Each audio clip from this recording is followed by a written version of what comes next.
Ayşe.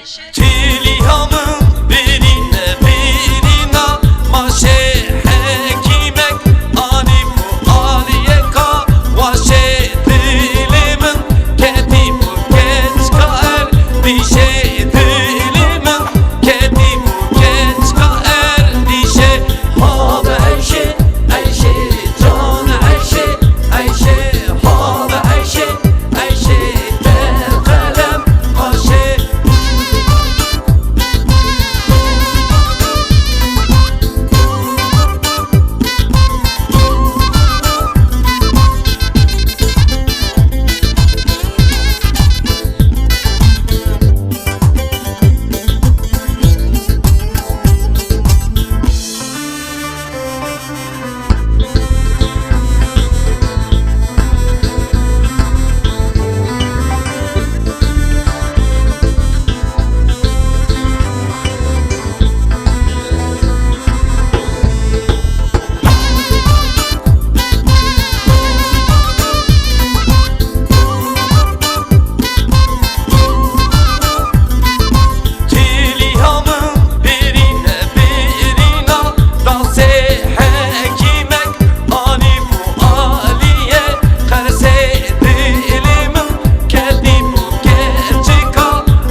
Can Ayşe.